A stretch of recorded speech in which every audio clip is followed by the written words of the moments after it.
Welcome, welcome. Thank you for coming here to this event today. I'm very happy to see you here. Can you hear me well? Yes. Okay. In case you don't, we also have a mic. So today we're going to talk about strategies for startup success, or how to build a billion-dollar startup. My name is Jeff Sejfovic. I'm a serial entrepreneur and a startups mentor. In the last few years, I've been studying a lot of companies, a lot of startups, both ones that succeed and ones that fail, with the purpose to see how those who succeed succeed and why those who fail fail. I would like to start with a question. How many of you have a startup company? In the making. How many of you are in the making? How many of you are thinking to start a startup company? Okay, cool. So the first thing I would like to start with is a question. What's the difference between the companies on this side of the board and the ones on the other side? Anyone? Yeah. So we can actually make a very small, very simple vote. How many of you are familiar with Airbnb? Slack? Instagram? Okay, how many of you have heard of TutorSpring? Delight.io? Okay, we have one, and Treehouse Logic. Okay, so you're right. The difference is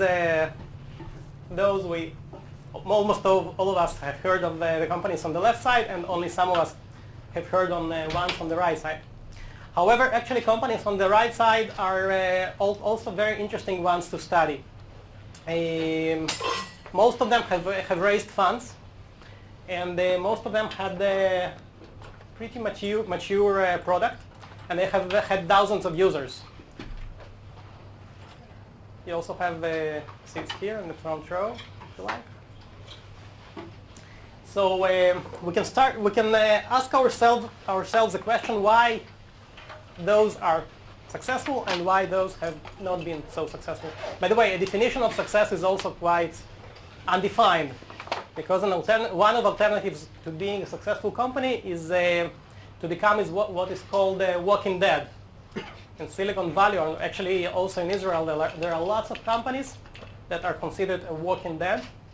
They survive, they still exist, and they're even operational, but they stop growing.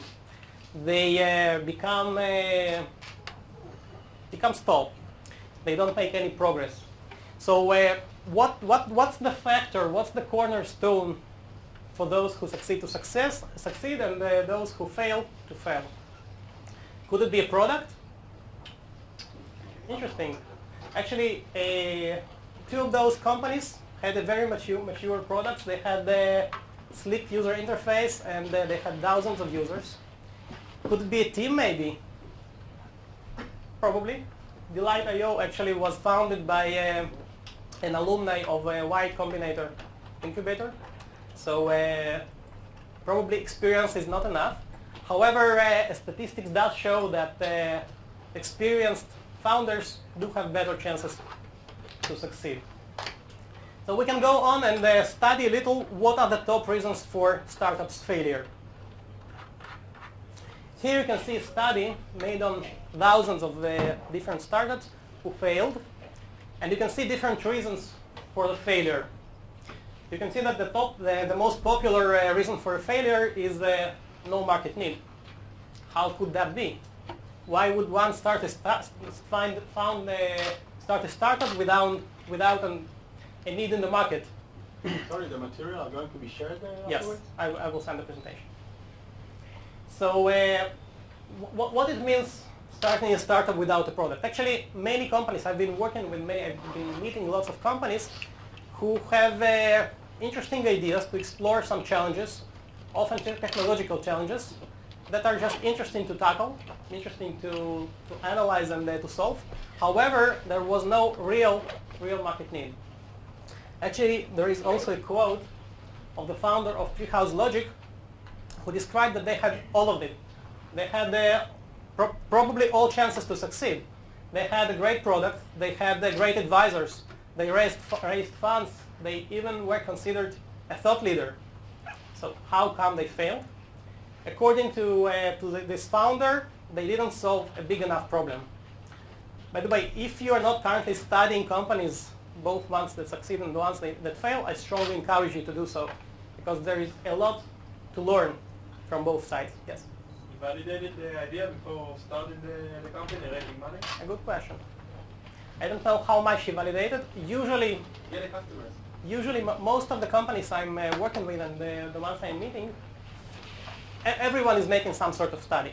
The question is how you make a study and how you define a need. So we'll talk a little bit more about that in the next piece. So, yes? Where would you go to read about companies that have succeeded and failed, and why? Best thing from my experience is to read the blogs and to read the personal sharing of the founders. That's where you get the actual insights. Okay. I came across a website which shows don't be like them. A list of all the failed startups. All the fail, yeah. So actually, there are lots of startups to learn from. How Yes. would you define a startup here? How do I define a startup? Yeah, a company up until seed or from seed or from A or... Even ones that raised millions and millions of dollars, depending on whether they were profitable. What would be the minimal requirement, but definition, in order to be called a startup? Because you can define any idea as a startup. So in this particular research, only technological startups were considered, and all of them have been registered as a company. Okay. Actually, I believe that even all of them were registered on Crunchbase as well. Okay. So the lesson we can learn from this slide is build products or build companies around a strong need in a big market. If you take with you only this one lesson from this event, I'm happy. We can actually finish the lecture right here. What we can talk more is to discuss how we can analyze whether there is actually a need and how strong the need is and how big the market is. So for this purpose, we will discuss what I call product market fit methodology. As I mentioned, in the last few years, I've been studying concepts like Lean Startup of Eric Rice, Lean Launchpad of Steve Blank. I have a quote of him right here, and many others. And through the work with many startups, I have built this product market fit methodology that is based on all these lean approaches. So we can start with the question what a product market fit is. The one who defined this concept originally was Marc Andreessen, one of the fathers of the internet. You might be familiar with him. He was the founder of Netscape and later on a few other familiar companies. Then he became a very, very popular venture capitalist. So Marc Andreessen was studying what's the cornerstone that is most important for a startup to succeed. Basically, there are three pieces: the product, the team, and the market. And each of those can be very significant for the success of a startup. So some investors consider a product as the major keystone for a startup to succeed. They say that if a product is great and people love it and it has no bugs, so there is no reason for a startup to fail. Others say that the team is the most important ingredient. If the founding team has experience and they have already been through maybe one or two startups before, they have all the chances to succeed as well. So Marc Andreessen actually said that the third component is the most important one, the market. Marc Andreessen actually said that even if you have a poor product that has lots of bugs, and if the team is not experienced at all, even if it's their first startup, however, there is a strong and clear need in the market which is big enough, the market will force you to provide whatever it needs. So that's how the concept of product market fit was born. What is a good market according to Marc Andreessen? So that's a good question. It should be big enough. How do you measure big enough? We will discuss in the next slide. There is a lot of competition. Not necessarily. Not necessarily. We will speak about some of these concepts in the next slides. So then Sean Ellis, who used to be VP Marketing of Dropbox, and he was responsible for hacking the growth for LogMeIn and several other startups. He took the concept of product market fit further. He suggested a few ways to measure whether there is a product market fit. And he suggested the product market fit is a precondition for effectively scaling marketing for a company. Steve Blank, the one who probably started the lean movement, the one who defined the lean launchpad methodology, he suggested that product market fit is a step in between customer validation and customer creation. However, product market fit is usually not an event. It's not that a moment before you had no product market fit and a moment afterwards you have market fit. Usually it's a process, and actually it's a never-ending process, because at one point in time you can have product market fit, and we will discuss how you can measure whether you have one, and a moment later you can lose it, and you have to find it again and again and again. So why do we need the product market fit methodology? There are few quotes, few pieces that help us to appreciate the value of the product market fit methodology. The first point I would like to talk about is one that was suggested by Astro Teller. Anyone is familiar with the Alphabet Moonshot Factory? Okay, not many. Google X, its previous name.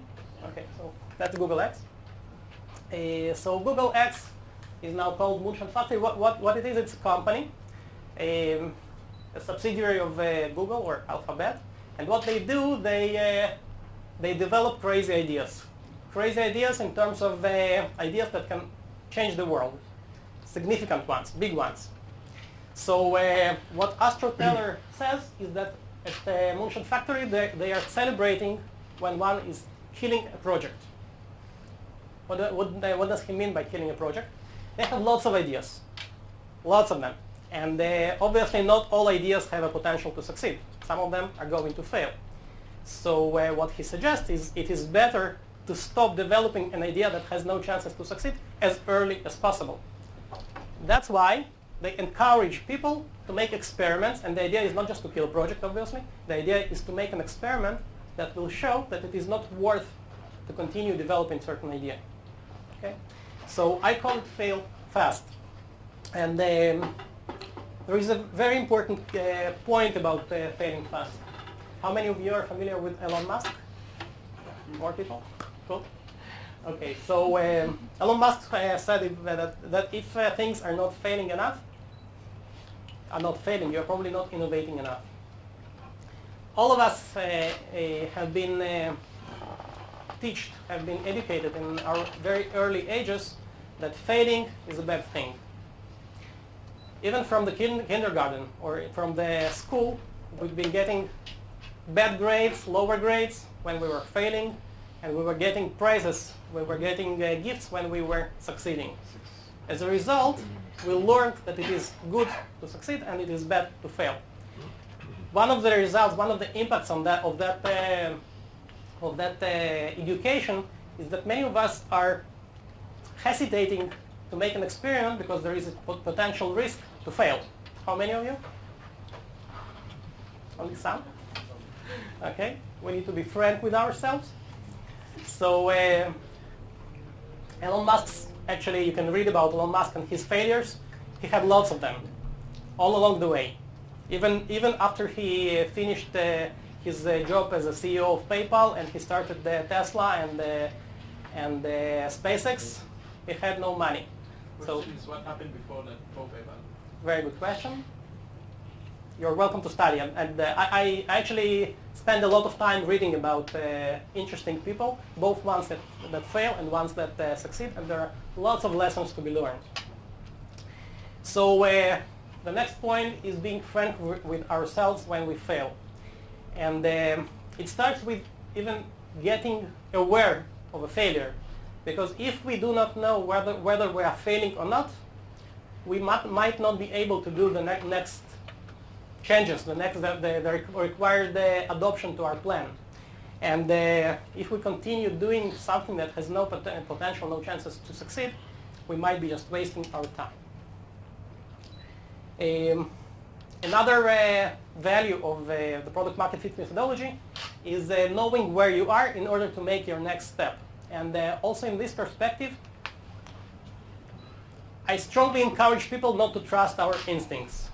All of us have instincts. All of us have guts and feelings, and we have a belief that we know where we are, whether we are failing or succeeding.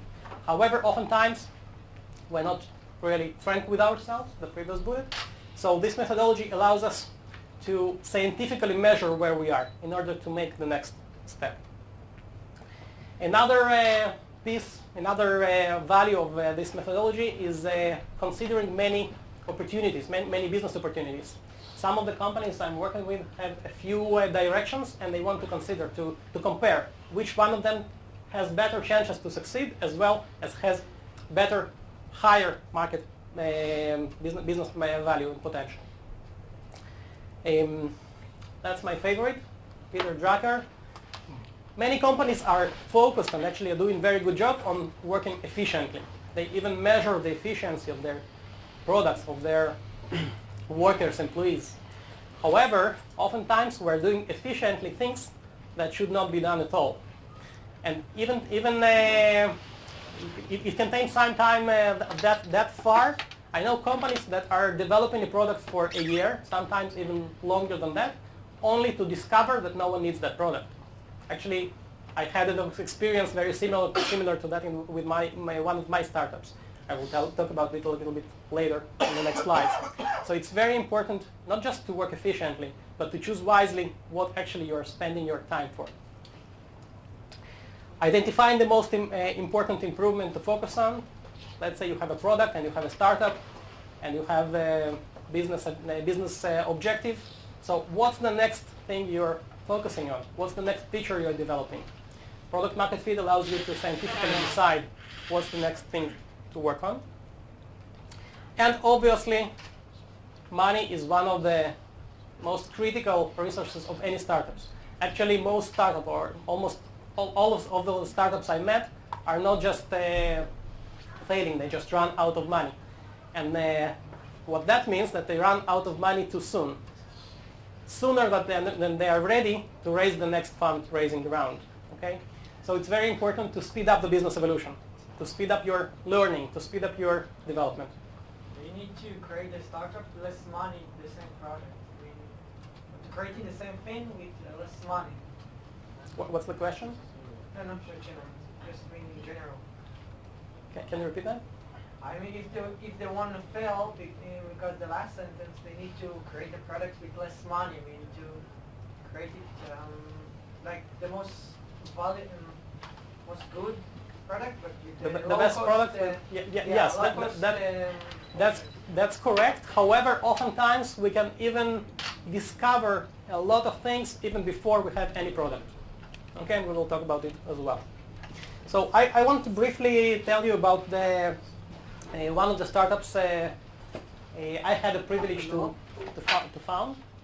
Its first product was designed to solve the mess of contacts.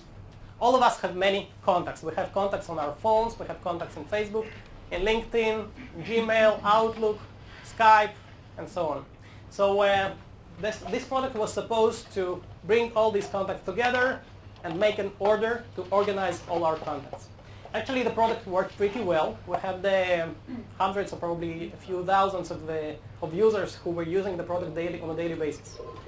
And we were putting a lot of efforts for about a year to develop the product, to fine-tune and polish all the features, and we were bringing in focus groups.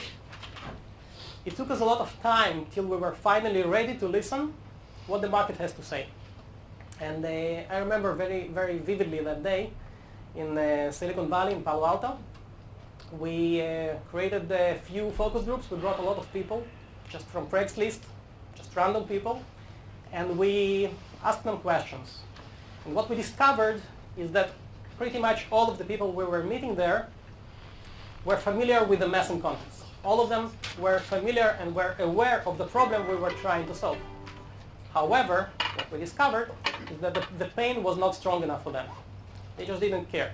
So yes, they did have a mess with their contacts. So what? They were not ready to make even a small effort to try our product out to see if it can help them or not. Okay? So fortunately for us, we were ready to listen at some point, and fortunately for us, we still had enough money to make a pivot, and ultimately we even successfully sold that company and made an exit after making a pivot.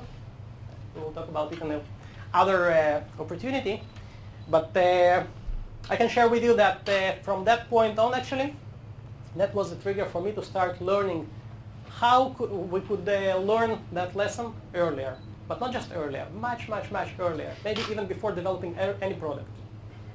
And that's what I'm going to share with you here today. So I'm going to share with you this product market fit methodology, which consists of 7 steps. The first one is deciding what problem you are going to solve, and thus identifying what your dream is. When you know what you're going to do, you have to identify and describe well what's the concept. The concept, we will talk about each of those bullets in the next slides. The concept actually describes the need, the solution, the go-to-market strategy, and the monetization. Once you know what the concept is, you're building a plan, actionable plan. Based on your findings from the plan, you can even sometimes change the concept. You can discover that some of the keystones of your concept are not feasible. Once you have a concept in place, the first version of the concept, you are defining the assessments, which means the key questions you want to be answered in order to understand whether this business has a business potential and good chances to succeed or not. Then you make an experiment. You go to the field, you get out of the building, and you start talking to people. That's a very important piece, because many startups are just working in the garage, room, office, whatever, and only when they feel they are ready enough, they go and try. Oftentimes, that's too late. So once we have an experiment in place, we can learn from the results of that experiment to see whether the concept needs to change. And it's a cycle. You just go on and on and on. You update the concept, you define new assessments, you make a new experiment, and you do the next learning. So all pieces seem to be in place. I will just add another very important one. From time to time, you have to ask yourself a difficult question, the one that is very hard to answer. Are you going on track? Is the startup developing as you would like it to? Does it really have a chance to succeed? And there are scientific methods to do that. So in this point, I will elaborate that pivot is a valid option. Because if you make a pivot, you still have opportunity to make something else. If you just get stuck in doing something that is not getting anywhere, you just get stuck. Okay, so let's start with the dream. The first thing you would like to know is what's the need you're going to solve. And you have to be very specific with describing the need. You have to know what will change in the world thanks to your solution. By the way, there are many people that ask me if it's better to start a startup top-down from a dream and then develop the business model and all other pieces, or maybe it's better to first start a company and then think which problem it can solve.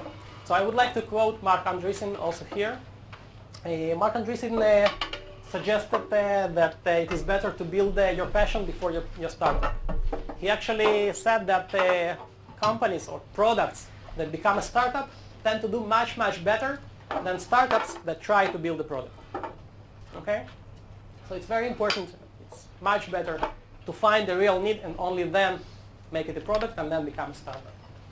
So you define the vision, you define the mission, and an important piece, you define a strategic long-term goal, which means you look like in a year, 2 or 3 from now, what objective you want to reach in terms of revenues, in terms of customers, in terms of impact on the world. So that was the dream. Now we go to define the concept. So concept starts with describing the need. The problem, which consists of the need and the audience that particular need manifests in. So the need, you have to be very specific. You have to clearly understand and know that public, the target audience that has that particular need. You have to talk to those people. You have to understand their context.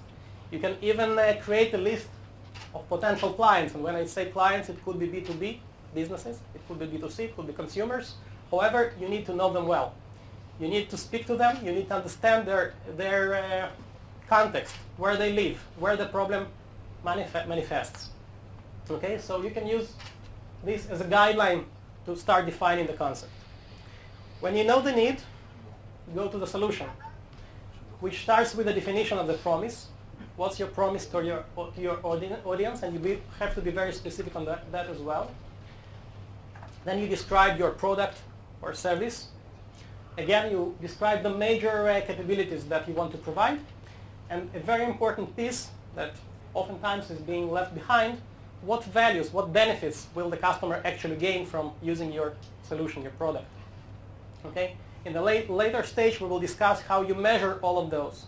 But you have to define the value at the very beginning. Because otherwise, if you do not understand the value you are really providing, there is a good chance you didn't really find the need.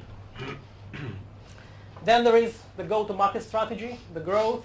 You have to understand clearly what's your distribution model, whether it's paid, sticky, or viral. And usually, all of those three concepts do not go together. Most of the companies are focused only on one of them, because the structure of the company is different for each of those three methods. Can you repeat the concepts? Yes, you can see it here in gray: viral, sticky, and paid. Viral means that some of the customers that are using your product are bringing new ones, like Facebook. I don't know how many of you are familiar with the, I think that was Yahoo Mail, that were the first one to use, the Yahoo Mail were providing free email addresses. At that time, it was considered very cool.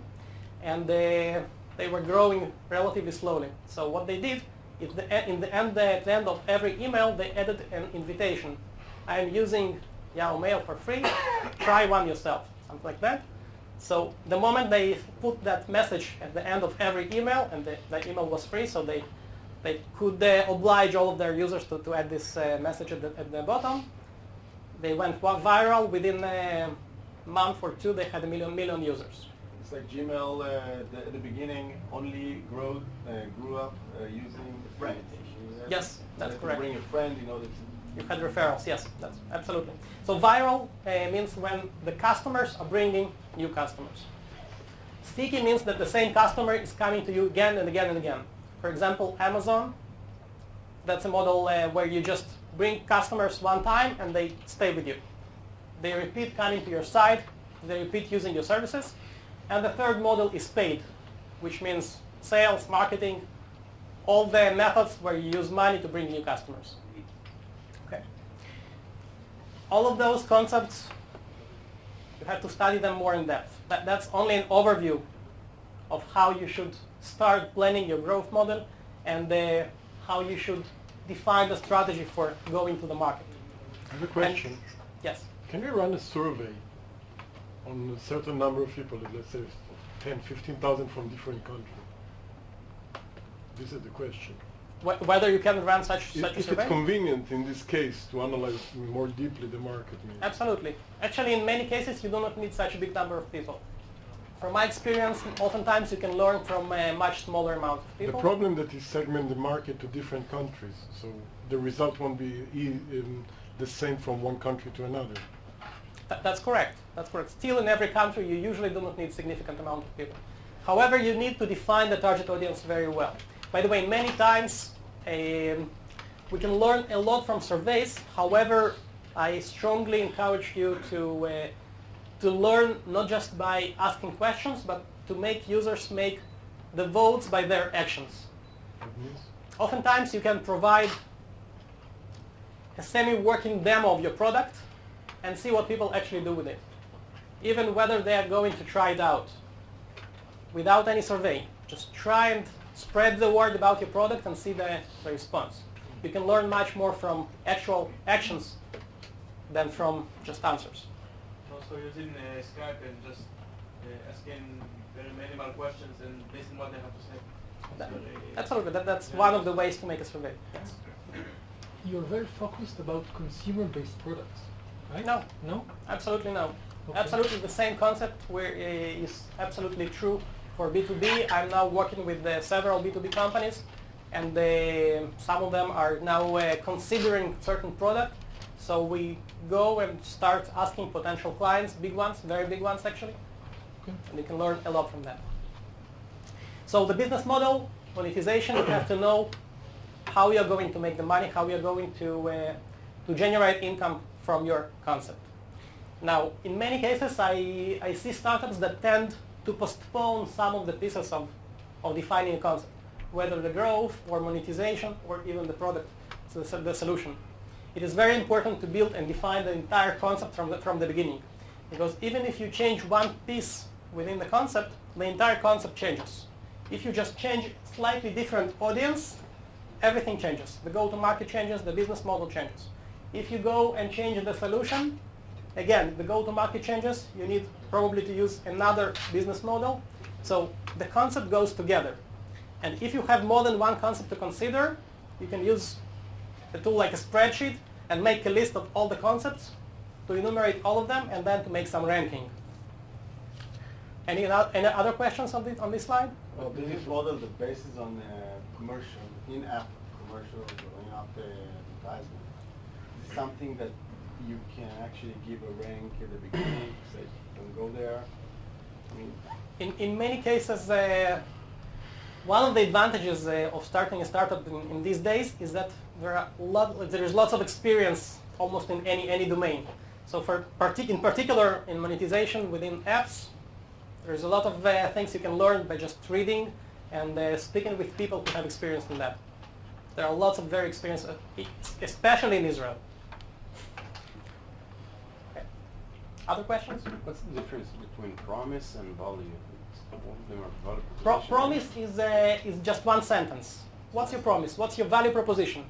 You just say one sentence that you go with. That when you say when you tell this sentence to your potential audience, they know what you mean. Value is the benefits that they will gain from using your solution. Values can be numerically measured. Okay. So that was the concept. Now the plan. How many of you are familiar with the Lean Startup, Lean Launchpad? Okay, a few of you. So some people I speak with consider Lean methodology as an alternative to planning. It is absolutely not correct. Planning is very important. And if you go with Lean approaches, planning is not less important. The problem with planning, especially in startups, is that plans are often changing. Okay, and that's fine. Plans can change. So when you make a plan, you have to define the goals you want to reach. You want to achieve each and every stage. The goals could be defined as learning. You want to learn something particular about your concept. For example, whether there is an actual need in the market for your solution. You can define certain amount of customers. You can define certain amount of revenues, engagement, and so on. So then, based on that, you define the action items. Assuming you need to reach your goals, what are the action items in terms of product market fit? For example, making certain experiments. I want to learn whether there is a need in the market for contacts organization. So I can define which experiments I need to run at which stage, and based on that, I can extract what do I need from the product and what do I need from the go-to-market perspective. As a result, I can define what team do I need, which resources do I need, and what the costs are going to be. Questions? Okay. So that was the plan. As I mentioned previously, based on the plan, sometimes you need to change the concept, because you can discover that the concept is not feasible even before you start any experiment. However, assuming you have a concept that has solid ground truth to start working on, you can now start defining the assessments.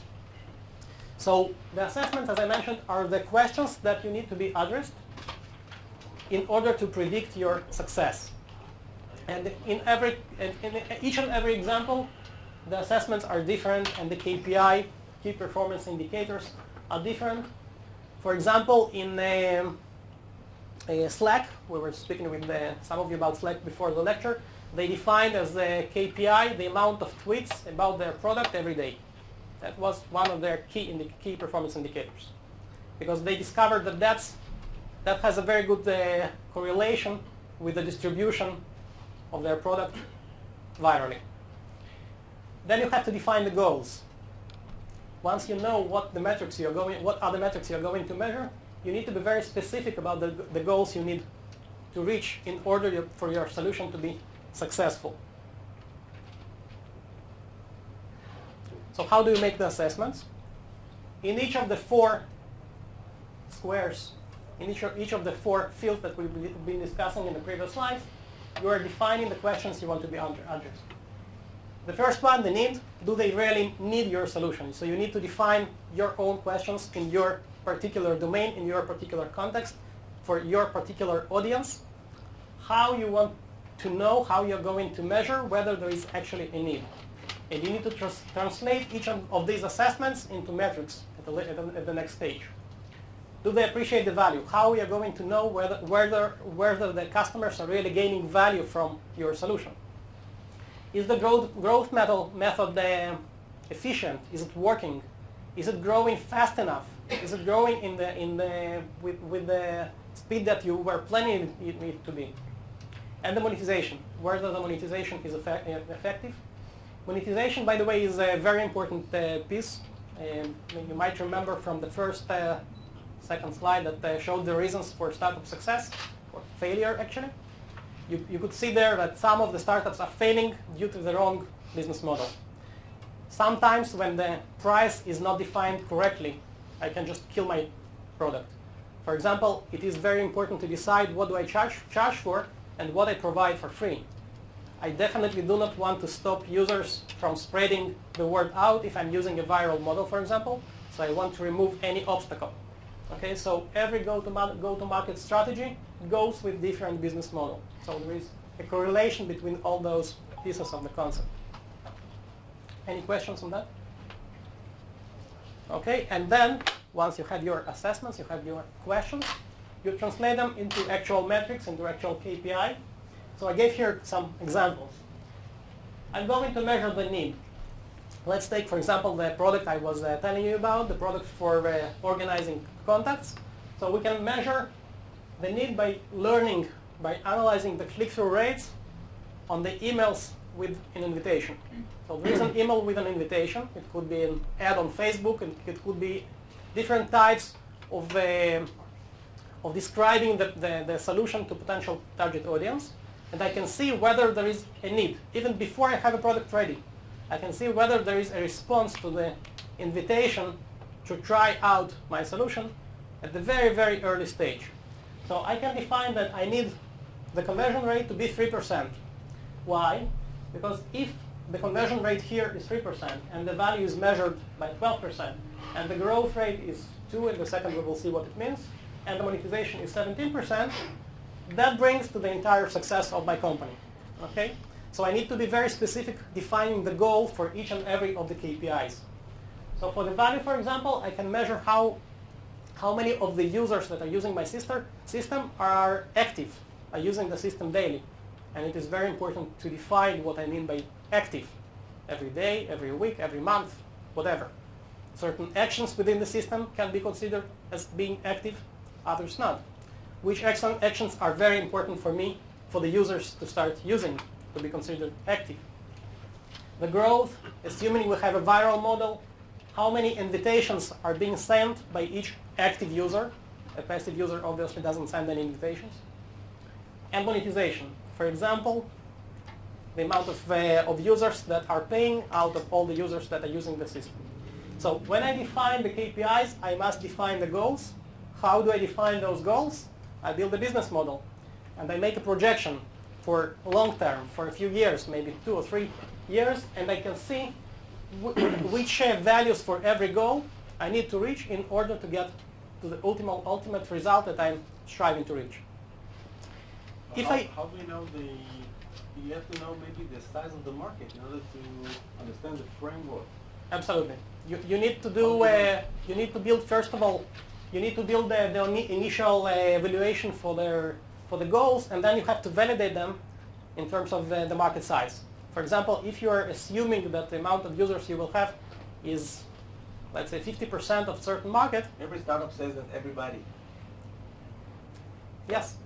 So you need to be very specific. You need to understand very well. You need to understand the market very well. By the way, how many of you have read Crossing the Chasm, Jeff Moore? Okay, so you need to also take into account different segments of users, because you do not want to get stuck with innovators, geeks that just are ready to try any product, because if you get stuck there, you will not reach to the next segment of early adopters and so forth. Yes. Okay. So assessments. Now we're ready to make an experiment. To make any experiment, we have to build what is called MVP. Now there is some confusion here about this term called MVP. How many of you are familiar with the term MVP? Okay, many of you. So MVP is minimal viable product. However, the question is what a minimal viable product is. Oftentimes, entrepreneurs that I meet define minimal viable product as the smallest version or simplest version of the product ready enough to be launched. That's not a good definition of MVP. MVP is the minimal scope, not necessarily even a product, that you need to have in order to run your experiment. So once you define your assessments, then you can define what is the MVP for that particular experiment. And the next MVP will be different, and the next MVP will be different again. Okay, so MVP is not necessarily even a product. MVP is the minimal scope that you need to have in order to run your experiment and get your learning. So once you build your MVP, you can run your experiment with the correct target audience, and then you measure the results. The results have to be measured scientifically.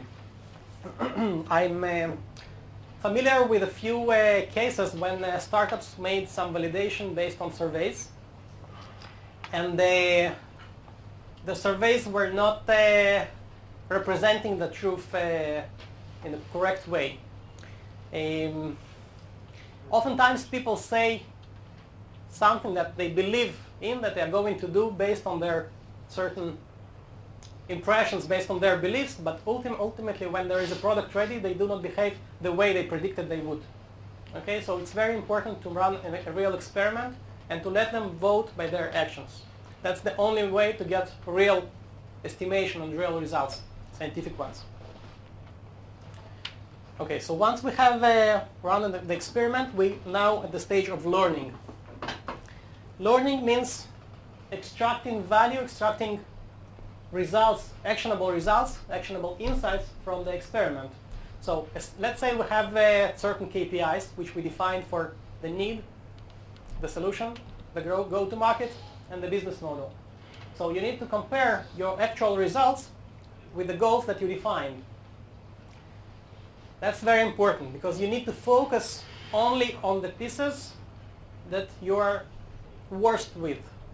Let's say that the need, you are at about half of your goal. The goal is to have 3% and you're now at 1.5%. However, in the monetization perspective, in the monetization KPI, you are very, very far from your goal. So you need to focus on monetization and not waste your time improving the need, improving the way you're addressing the need. So actually these results are your compass in order to decide what's your next action, what's the next feature you need to develop. Okay? And it is very important for a startup to only focus on things, on features, on tasks that are moving the needle every day. Otherwise, there is very high risk of getting stuck. Okay, so once we did the learning, we go back to the concept, we update the concept based on our discovery, and we go forth again and again and again. However, there is this other piece, the pivot piece, that is important as well. So that piece of the product market fit framework suggests that pivot is an option. It means that you have to be very frank with yourself when looking from the timely perspective. Let's say you have certain goal for a certain KPI, and you see that one of the KPIs is gradually converging to your goal. However, with your other KPI, you're just dashing. You're not progressing. You're not getting closer to the goal. So you need to ask yourself that question very seriously and frankly. Why is that? Am I doing something wrong? Maybe I should do something very differently from the way I was doing that. So if I see this behavior time and time again, it might be a good sign, a good indicator that I should be doing a pivot. Okay, at least you should consider that.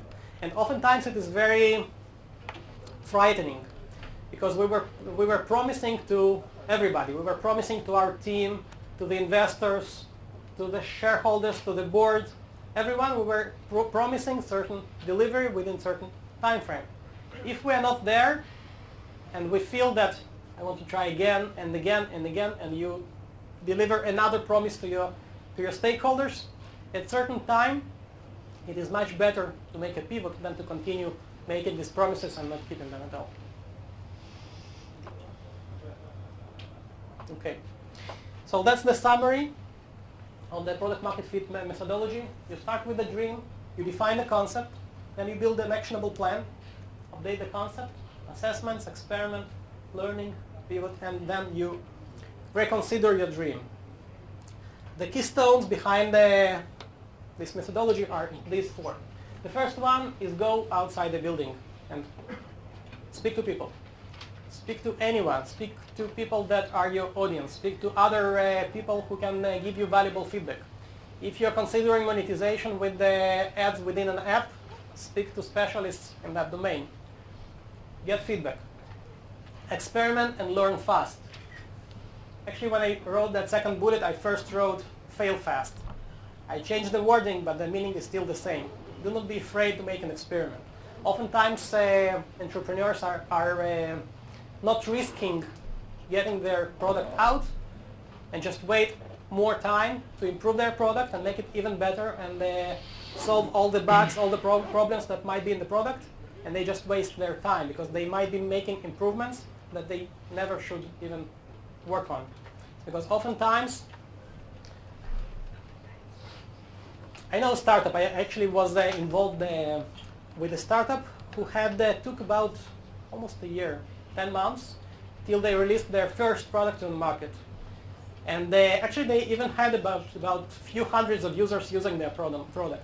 However, they discovered that the features they've been working on in the last half of the year, no one actually needed them. People needed other features, but they never asked. They never went and tried to put the product to the market and get the real feedback. Okay, so we can ask ourselves the question, do successful startups ever fail, or they always succeed? How many of you know what that is, what startup that belongs to? Okay, so that's a familiar one. Airbnb. Actually, how many of you are familiar with the story of Airbnb? Okay, some of you. So Airbnb actually started as an idea in a notebook of one of the founders. They needed to pay rent and they didn't have enough money, so they started thinking where to get money from, and then they decided to rent part of their room where they were sleeping, and they built a website. Actually, they took 24 hours to build their first website, and then they sent an invitation to many bloggers, very famous bloggers, which spread the word out. And there was a conference in the city, so three visitors came to sleep in their room. That's how Airbnb started. It was actually Airbed in their own rooms, and they were very creative in raising funds. And they yes. Why do they told the bloggers that convinced them to publish their website? They were friends. Oh. Yes, they started with friends. We heard about a lot of success stories that started from a small blog. So. Yes, definitely. it was a crazy idea because they were at some point they were even afraid what type of people would come to sleep in someone's room. They considered that there would be some dudes with no money, and ultimately that was not true at all. The first 3 people who came, one had a PhD in computer science, don't remember exactly what. The other one was a psychologist. So they were completely wrong about the personas that were behind the target audience. By the way, they took personal loans with 20 or 30 credit cards that just to get enough funds to live. We talk about how they raised funds, and I'm wondering, because the basic concept is kind of illegal to have people pay you to sleep and then you don't pay tax, so a funder could easily just dismiss the idea. So how do they convince people, and how is it legal until this day? That basically, what's the story behind it? Yeah, that's a good question. Actually, at a very early stage, they discovered that getting money, cash from people is clumsy. It's not working, so they had to introduce payment with credit cards at a very early stage. By the way, this Obama project, Obama O's project, there was a congress in Denver in 2008, Democrats, and again they wanted to do some Airbnb. They built another website of the Airbnb, and they were thinking how else they can make more money. So they thought of this idea of making branded Obama cereal, and they sold about 1,000 boxes of cereal. Each one cost about $30 to $40. And when they came to Paul Graham from Y Combinator Incubator, and they showed him this box, and so he said, very impressive. Guys who can convince people to buy a box of cereal that costs $4 for $40 are probably worth giving a chance to build something big. By the way, they originally when they were started raising money, they sent introductions to about 20 investors, 15 of which never responded.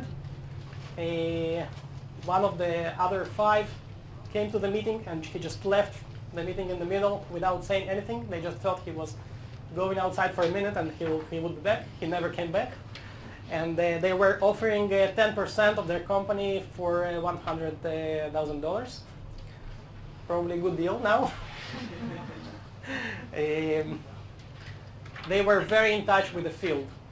One of the things they discovered also in a very early stage is that listings are not appealing enough, and the photos had poor quality. So what they did, they bought a photo camera, and they went to New York, where they had lots of users with their listings, and they made photos themselves in the houses of those people who wanted to promote their apartments, and that significantly increased the engagement at that stage. So they were very in touch with the field, and they were very familiar with the target audience, and they spoke to people, so they learned a lot.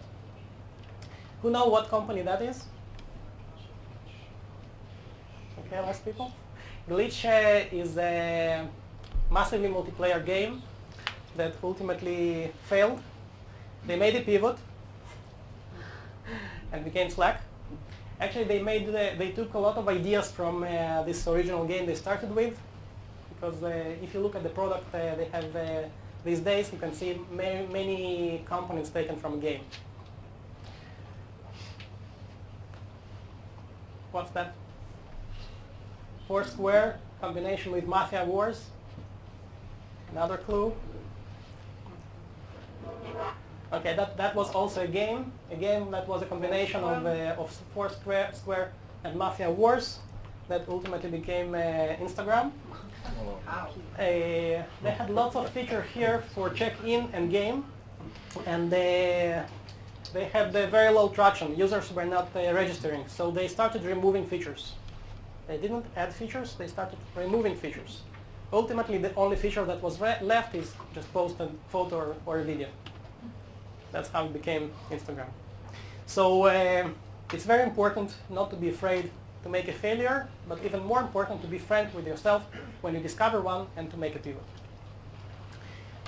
Some points to remember. Make stuff that people need, that many people need.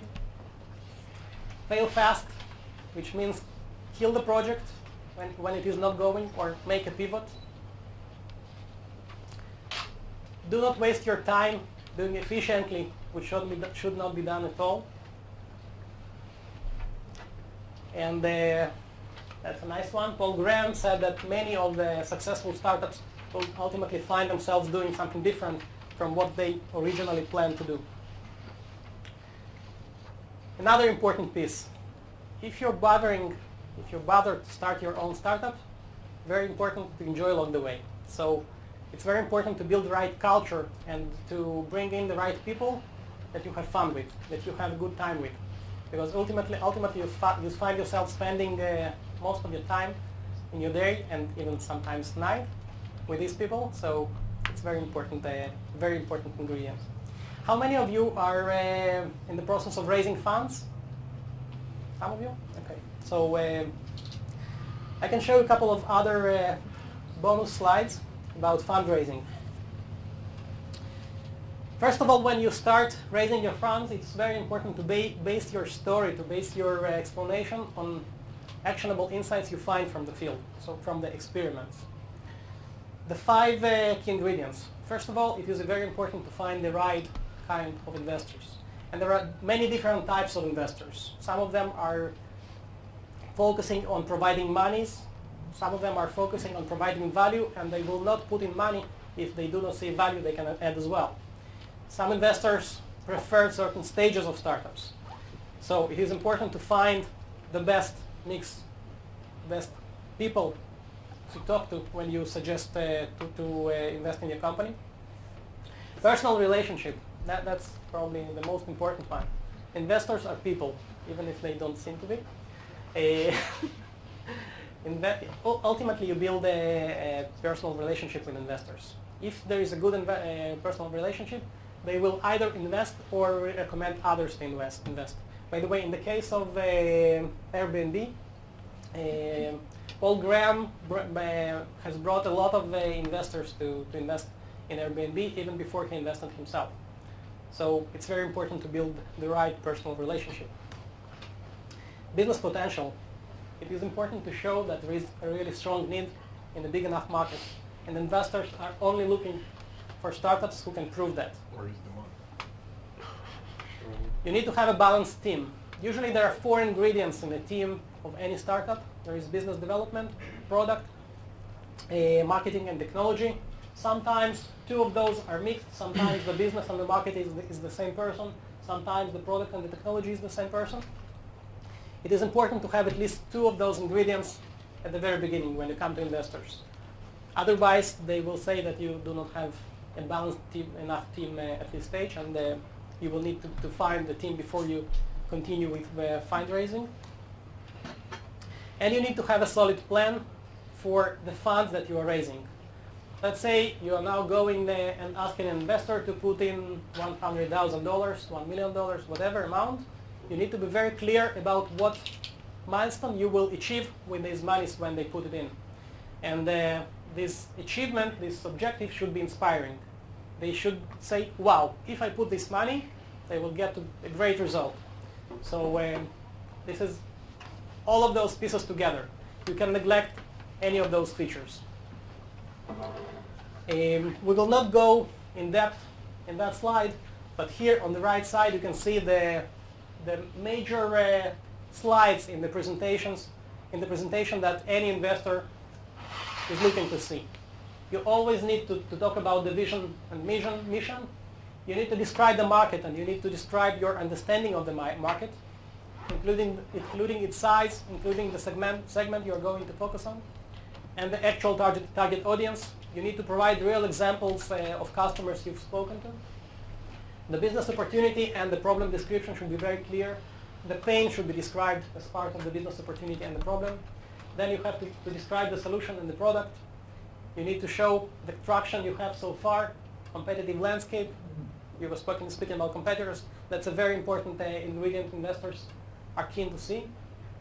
Business model, how you are going to make money and what business model you are going to use. Go-to-market strategy, the team, financials, and how the funds will be used. I strongly encourage all startups I'm working with to add another 2 slides in the beginning and in the end. The first one, impressive introduction, just to describe who you are. Because without that slide, oftentimes it takes time for an investor to see who you are, at what stage you are. And an impressive summary is an important piece to leave the great impression from the meeting. If you have actual fundraising in process right now, you can talk to me. I can give you some more actionable tips on that. One last slide I would like to show you is additional materials you can explore. So great books, Lean Startup by Eric Rice, and the Kaizen Toyota Production System. That actually was the inspiration for Eric Rice to build the Lean Startup methodology. Lean Thinking, Crossing the Chasm by Jeff Moore, and the 4 Steps to the Epiphany by Steve Blank. Actually, the Business Launchpad is based on the 4 Steps to the Epiphany, and it is now being taught in hundreds of universities around the globe as part of the Lean Launchpad methodology. I will send you this presentation, so you will also have the links. Some techniques you can explore more in depth on the web. Any questions?